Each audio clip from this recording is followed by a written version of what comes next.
Well, hi everybody, and welcome to the Places We'll Go show. Another stellar guest today, a multiple CEO. I'll get into that in a moment, but very welcome, Leo Rayman. Great to have you on the show. Thanks for having me. Pleasure to be here. Well, let me say a little bit more. So, Leo is founder and CEO of a company called EdenLab. Come back to that in a second. On the journey to that, as I said, Leo's been CEO in a few places. Previously CEO of Grey Consulting, where he founded their worldwide consultancy division. You'll get a sense that Leo's a bit of a heavy hitter here. And then previously CEO of Grey and coming up through their strategy and planning functions. Prior to that, Adam and Eve, prior to that, at DDB. So if you like, agency land stalwart and guru. But actually, if I sort of put all the titles to one side, I've known Leo a while, and I would describe him as a man of purpose. And we have always had quite deep conversations whenever we speak. We've always got to the good stuff, and I'm pretty sure we will today.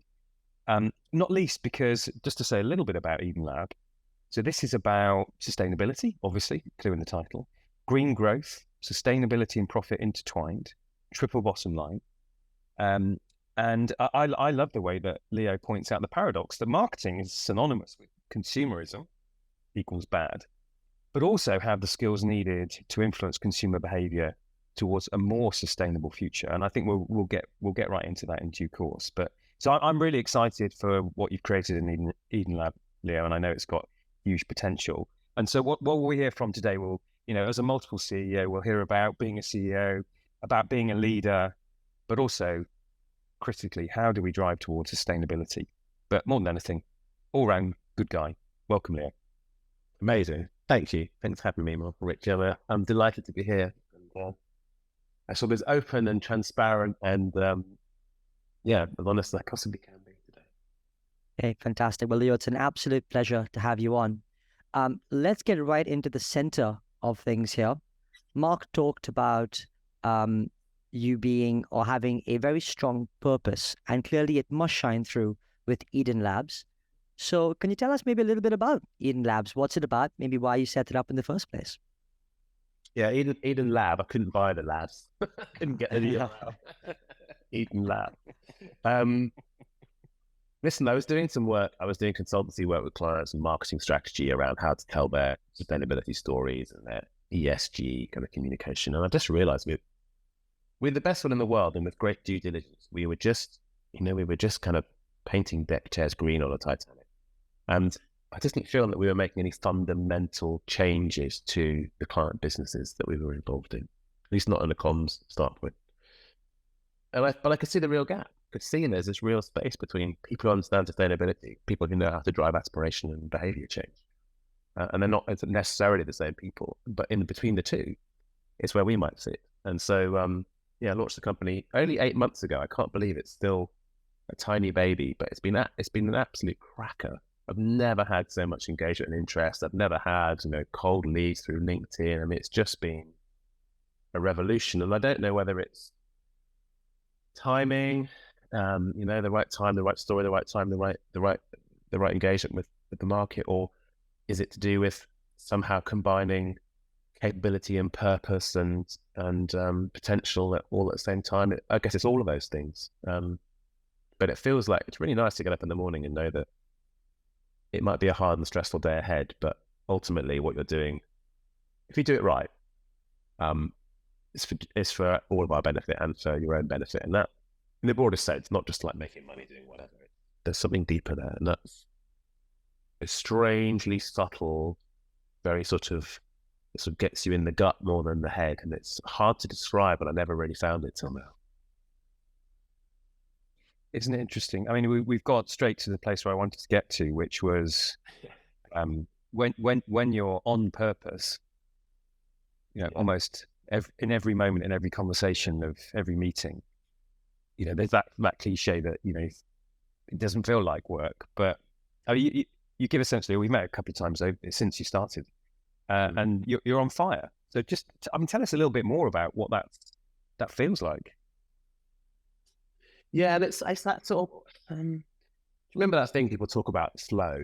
You hear a lot of people talk about getting into a state of flow, don't you, in the creative industry, particularly any business, I guess, but where I think you're almost unaware of the day passing or the work you're doing because you're sort of really engaged. And I believe it's something like it's the space between where the challenge that you've got and your capability are kind of, there's just the right level of friction and a good match. And then you sort of find yourself in it. So I'll give an example. I had to do a talk to 500 people in the production industry, weirdly, this week. It was in a big cinema. That was 20 minutes and it felt like a minute or 2 minutes. And I didn't have notes. I had some slides. I could see the room kind of coming with me on the journey. And it's because I'm not overthinking. I'm kind of in that state of flow and on purpose and a clear story and a sort of strong philosophy really about how the world could be different and what our role might be in it and why some of the skills that marketers and associated friends and functions have, could be valuable. It all sort of stacks up. It's hard to explain it. I'm sure we could do like a logical breakdown of the whole thing, but also it's just from, like I say, it comes from sort of really inside. Maybe it's sort of internalized what it's all about now. I'll give you a contrast. I spent years, running ad agencies or being a planner, doing pitches or something at ad agencies. And we were good, man, at various points. We had good people doing good stuff, good work, had good stories. But we were always sort of up against a bunch of people that had the same sort of story. And perhaps we didn't really have a fundamental driving purpose of great depth. Not really. There was once a company I worked for where we talked about what's our big reason why. And our big reason why was to be agency of the year, which I don't think we ever got, by the way. We were always like the second or the third or something. And looking back, it never really felt deep enough to justify all the hours of extra work, what we used to do on those things. But it doesn't feel like that now. It really doesn't. How wonderful. How wonderful. But it took me a long time to get there, by the way. So we can talk about the pain that gets through. I think you have to go through a journey of soul searching to get to that place, maybe. Well, I'm not going to interrupt your flow, so go ahead. No, that's a monologue. The 1 hour monologue coming up. Easy peasy, Richie. We could just put our feet up. Why not? I'll tell you, there was an amazing little anecdote here, Leo. So we had Rory Sutherland on as probably one of our first primary guests. But there was a YouTube little comment that said, "Easy job for the presenters then," because literally it was Rory kind of when he gets on one. It's amazing. He does. I've seen him in action at like corporate dinners. Like literally, it could last 3 or 4 hours if you didn't stop him. Amazing, man. Very engaging, Yeah, he is. It really is, really. But no, let's get back on track here. I am intrigued by the thought about you finding your flow in what you're currently doing, but therefore taking a long time to get there. And by the way, I relate to your sentiment wholeheartedly. Going beaten off the beaten track and founding School of Marketing. So there is definitely a bit of a relation that I can relate to. But talk us through some of the, those moments of, as you call them, pain, in order to get to where you are today.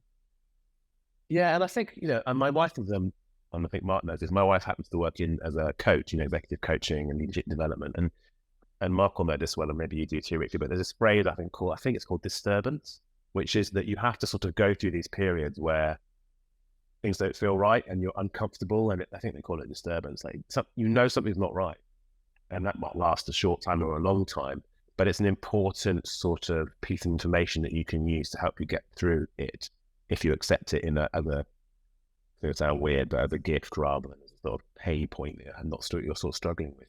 Easy to say that now. It wasn't true. It wasn't true 3 years ago, 4 years ago for me. I had when I was young, I remember. So I was a brand planner, an account planner. They used to be called a strategist in agencies. I mean, that's what I did for a long time. And I remember it must have been in my late 20s, early 30s. And I discovered there was such a thing as a chief strategy officer. It felt like this amazing, big title, grown up, serious, heavyweight stuff. And I discovered that they got paid loads of money. And I was young, ambitious. And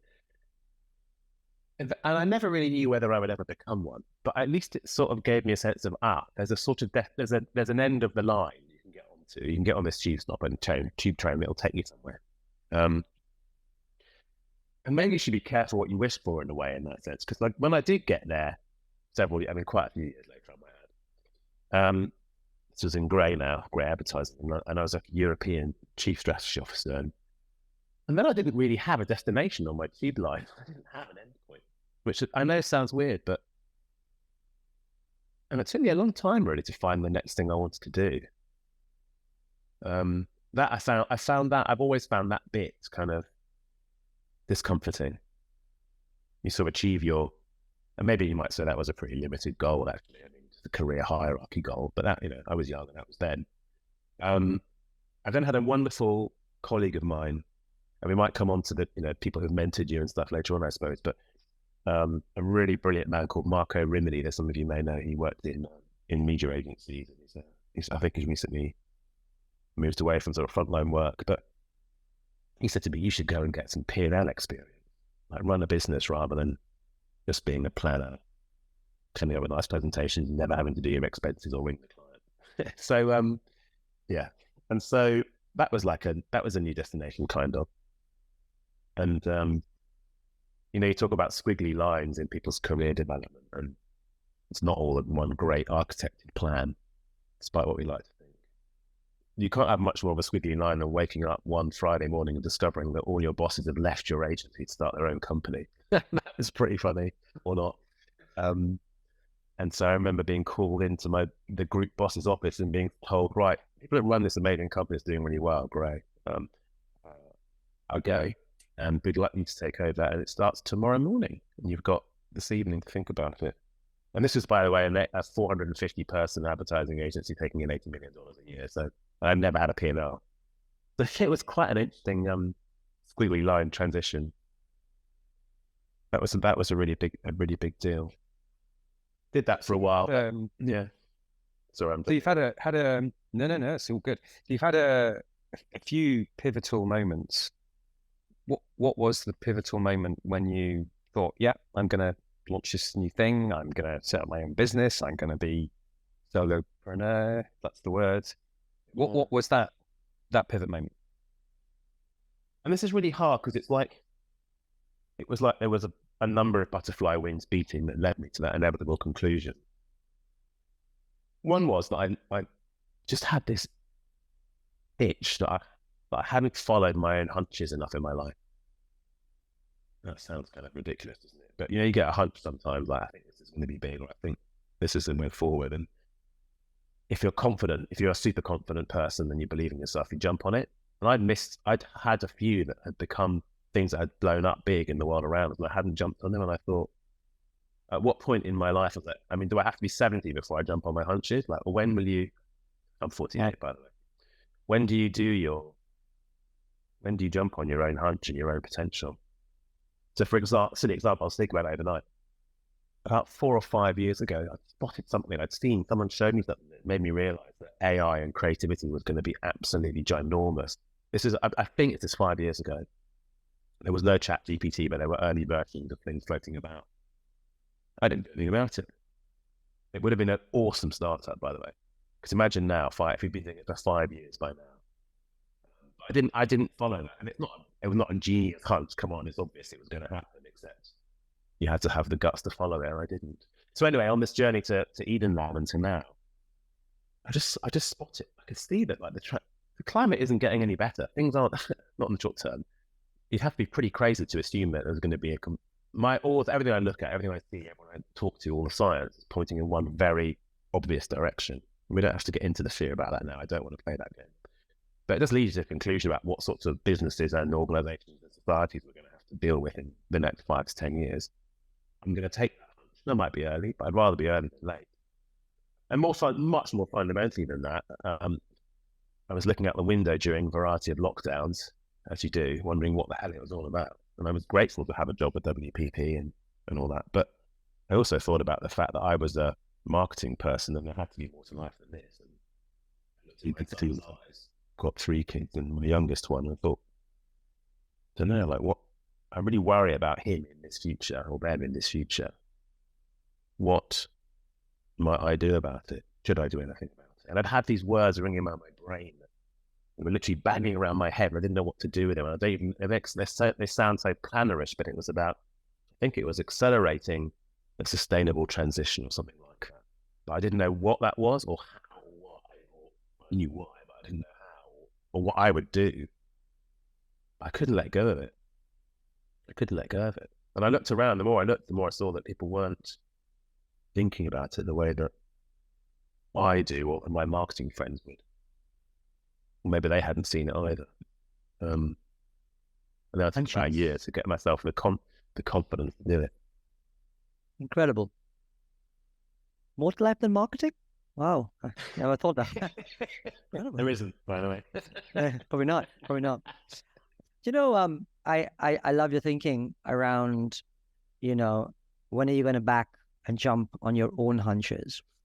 And I wonder, and that's a provocative statement in itself, which I'm sure provoked you in many ways. But I wonder if part of that formula that you've faced is one, running towards something, but also perhaps knowing when to close the chapter on other things. And I wonder if that played part of the decision process that you went through when deciding to take that leap of faith. Yeah, I mean, that's very true. It's like, and it all boils down to self-confidence, which if you want to go there, we can really get into that. But it's a big thing for me. But sometimes it's really, no, you don't want to close the door behind you because it feels like you're cutting yourself off and you're going to be adrift in space. And I can see why lots of people don't do that, because it seems like you're reducing your options and you're stepping into the unknown. And it's very, it's very, at a very basic human level, I think we're sort of hardwired to hang out with the tribe and play along and play a part. So to sort of walk away from a gang of people can feel like, or a trajectory you've been on can feel like quite a big departure. You're making me think about something really weird, and I'm going to overshare. I think it's to do with me as I don't know. I don't know if you find this, but I don't really have any friends from my school days still.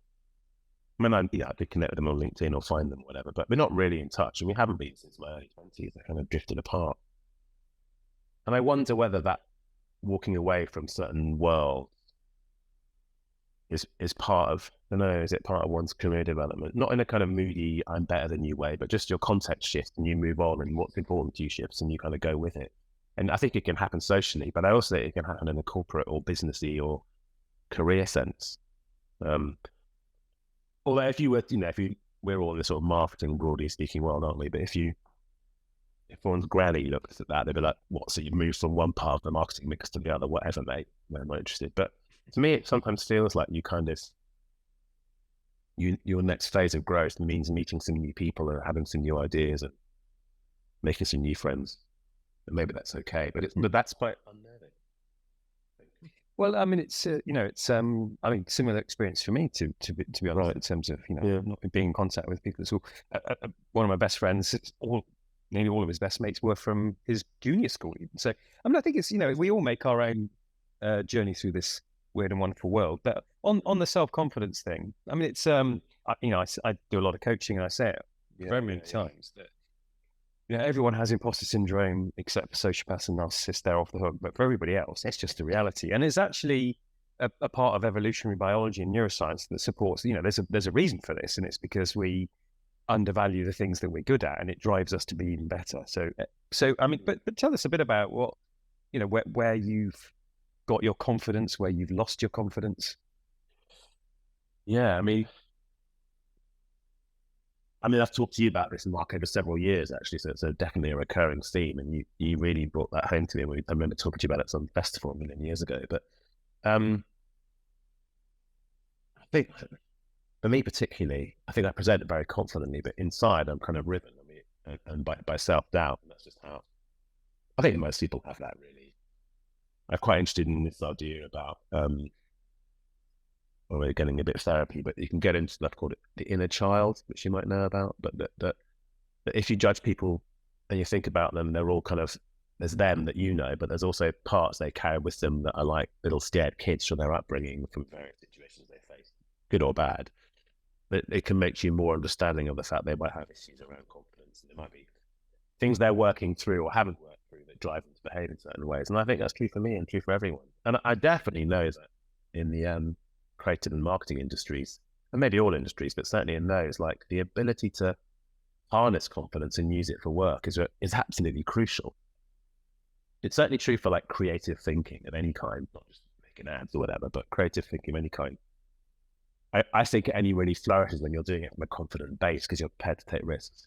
Whereas if you're nervous and frightened, you get like a dark tunnel of vision. Your vision is around a dark tunnel, and you stop seeing the full potential, and you stop taking brave, interesting steps forward. So the confidence is a very, very fundamental impact on what you think and what you do and what you say and how you proceed.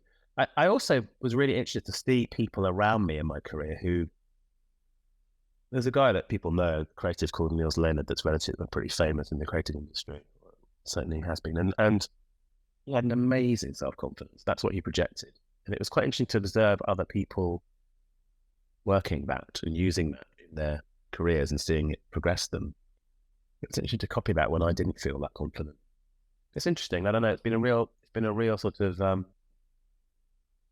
self-confidence is a real companion for me on this journey. Maybe for everybody, isn't it? I don't know. But and how you look after it, nurture it, deal with rebounds, challenges, come through it. It's, it seems to be I think might be that life's journey, and it never goes away. It's probably my conclusion. I completely can relate. And, I'm going to ask this question because I think you'll give me an honest answer here. And it sort of relates back to the journey that you were on when you wanted to become a chief strategy officer. And, you mentioned that it was almost like you were chasing the title. And I wonder, and all of us, by the way, in our points in our career have done exactly that. And I wonder to what extent that stems from being underconfident and feeling like somehow, once we've got the big grand titles, we will sort of arrive at something, a destination, as you put it. And I just wonder, if just beyond chief strategy officer, you have been a CEO of a major entity. And I just wonder, does it then somehow, does that feel like a destination moment in confidence build, or does it actually just a bit of a anticlimax once you're there? Yeah, it's a really good point. I was very uptight about the CEO title as well for a while. I said, I need to have this. Oh, I've got this. I must make sure everyone knows that I am. And then you sort of move beyond that and remember that you're just a person. It's that mad, isn't it? But you're right. And I think this is the thing about, and maybe this is one of the learnings I've had more recently in my life, which I wish I'd arrived there earlier, but is, where are you looking for your validation and motivation from? Is it extrinsic to you? So the title makes me feel like I'm good, or can I feel like I'm good just based on my own internal sense of self-worth rather than someone giving me a title? And frankly, titles are overblown. There are many people with lots of different types of level of talent and authority and responsibility with the same title. What does it even mean? So I've probably been in my career certainly when I was younger, too desperate to seek external approval. And generally it's not, I don't think it's a very healthy place to sort of feed your growth and emotional well-being from. It's just because it's relying on other people, or even worse, it's relying on your projected view of how others might see you, which, we're beginning to get quite several sort of clicks away from reality at that point. It's a really good point that the best form of validation is from within, but it takes a while to figure that out. I'm going to change directions a little bit towards sustainability. I mean, sort of obviously, really, there's probably increasing doubt that we'll hit the targets, the 1.5%. There's reasons to be optimistic. There's reasons to be pessimistic. Again, AI may play a role in some of these things. Give us your view of the landscape around how the sustainability dynamic is evolving. Yeah, it's a really good one, and I've been thinking about it hard for a long time. I don't do fear in relation to this stuff, because I find that, so I never show charts of like floods and fires and insurance claims and stuff, because it doesn't help put anyone in a constructive mindset. It forces people to stick their heads even further in the sand, like the ostriches that we all intrinsically are about this issue. That's the first thing. The second is that I think that for too long, the people worrying and thinking about how do we deal with the challenge of decarbonisation and building fairer companies and societies have been sort of located in two primary places. One, outside companies as activists, and play a powerful role in agitating and demonstrating and pointing fingers and, highlighting abuses. And that's in many ways quite helpful, but they're always on the outside. And on the inside, you have a kind of corporate version of those people, and that's not very fair, but you've had sustainability people who've been working in sustainability departments inside organizations for a long time. And unless they're lucky enough to be at a Unilever or a Danone in general, or Patagonia or something, quite often they find themselves in quite siloed spaces where they're really talking to the management and the leadership of an organization about the need to invest cost, capital expenditure in removing problems and making the company more fit for purpose. And they've got to have some broad benefit to the company around, staying the right side of regulatory approval and brand reputation. But they haven't been able to really fire the imagination of the board or the entire business around a vision for how a company could be different in the future, how it could have a powerful sense of purpose and a role in, 2028, 2030, and one that was a healthy business rather than a clean business, let's call it, clean and green rather than a dirty one. Now, what I do know is the people who are really good at presenting compelling visions of the future, people that stand up with a keynote in a film and take you to a place where you're like, what, I'm going to do this. They tended to sit more in creative and marketing kind of worlds. They're trained to do it. They're also trained to understand the public because they spend formative years behind one-way mirrors staring at people talking about yogurts or whatever it might be. And it's just it trains you in a skill set about how to achieve change, how to inspire people to do things, how to tell stories in ways that are compelling and gettable and relevant. But until now, almost until quite recently, those two communities have been completely separate. No common language, hardly any interactions. One of my clients was a really brilliant team of young, dynamic, change-driving, marketing-led people. But they'd never met their sustainability counterpart from inside their own organization until we started the project together. In a very sort of practical way, it's one of the challenges. I think it's because marketing people, perhaps it's really hard to engage with the idea of hang on, I spent my life in driving consumption. That's my job. And people say consumption is bad. And in many senses, that's true. Why should I have? What right do I have? What role do I have in dealing with the biggest challenge that's coming, that's ever happened to us, actually, in the last period. And I wonder whether that sort of psychologically shuts people down to sustainability and shuts them down to decarbonisation and climate change because it's sort of too uncomfortable. Maybe that's possibly, yeah. And I actually wonder, relating back to your earlier point around self-confidence, I wonder to what extent if our industry itself has been hammered down the food chain to such an extent that do we even feel like we deserve a place? And the number of marketing functions today that actually engage in ESG, although I would say increasing, is still fairly minimal. Our job tends to be short-term performance-driven with a bit of longer-term brand thinking, as opposed to much more higher-level macro, big picture, is what I've experienced anyway. Yeah, and there's that classic phrase, I'll probably misquote it, from there's no long-term without short-term.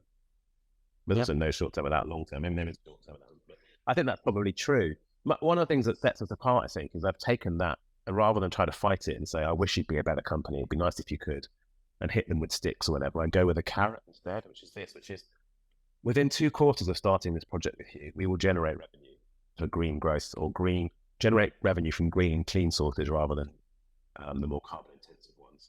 And the reason I'm doing that is I want to be able to have data, positive commercial data that shows that you can make business work in a clean, green way. And that's normally not the sort of starting point for most marketing people, which is this one. I tried it, it doesn't really deliver. But this is my sort of more dirty proposition, just give some stuff away. And that's possibly true, but I also think people haven't been thinking about it right. So how do marketers who, also similarly have kids and a conscience, and, occasionally ponder a future world that we might or might not be able to live in, how do they get started? It sounds like there's a bit of, buddying up with their sustainability pals, but I mean, obviously the shorthand answer would be contact you. But what is the where to really start getting started? Given the backdrop is challenging. 80% of CEOs do not trust or aren't impressed by their CMOs. That's a classic survey. Whereas only 10% of CEOs don't trust or aren't impressed by their CFO. So there's a bit about having the standing and impact within the organization. So what's the blueprint? Obviously there won't be one, but general advice to marketers. I think, and by the way, it's a two-way street. It's not just that marketing hasn't gone to meet the sustainability person. It's the sustainability person hasn't gone to talk to marketing properly or hasn't been able to communicate. But I'll park that. I think the first thing is there's a need to not stick your head in the sand, but be a bit curious and have a look around and dig into it. And there's so much really accessible, almost gamified climate education stuff around and the role for companies. And there's a lot of jargon as well, a lot of technical stuff, a lot of kind of deliberate, I think, bamboozling by those who have sort of made the shift to the new world, and they're kind of almost quite like being superior to everybody else. There's a bit of that to deal with. But I asked a lot of the conferences that I do, and I've got one coming up soon, and I say to people, hands up if you've heard of this, hands up if you've heard of that. And then I say to them, hands up if you've heard of a thing called Scope 1, Scope 2, and Scope 3 emissions, which is it's kind of the first technical start point of thinking about decarbonisation. If you know about it, it means you've read a web page, frankly. It means you understand roughly how we might think about chunking up where emissions come from. And it always amazes me that so few hands go up. I did it with some strategists at a group a while ago, and maybe 10% did. I did it with the production industry this week, and maybe 5 hands out of 500. And that's a bit like asking a room full of people 15 years ago, hand up who's heard of HTML. And you'd be like, right, I think you've got some reading to do, my friend, or some speaking to these people, some listening to do. And it's the same thing. So there's a bit of there's just a general, educated people should know this stuff. It's going to be part of your career for the next 20 years, realistically, possibly 30 years. I suspect it would be a good investment of time to dig into it a bit. And you can get paid to do it by your boss. Of course. Win-win. That's one part of it. But your question was more about what should marketers do? The other one is to think about, if you said to yourself, I'm not currently, let's park for the moment that I'm in charge of delivering this sales target this quarter on this product or brand. But you said, what do I really have to offer the world in terms of my skill set? And this is a big part of me finding purpose, by the way, was answering a question that I'd read on some ridiculous blog from the States that said, it's going to sound embarrassing to say it, but I'll say it anyway. What's the problem in the world that most deserves your talent being thrown at it? Which sounds mad. But marketing people have amazing talents. They know how to speak to huge numbers of people. They know how to speak to the heart and the head and the wallet. They know how to drive action. They know how to shape aspiration. They know how to play into cultural movements.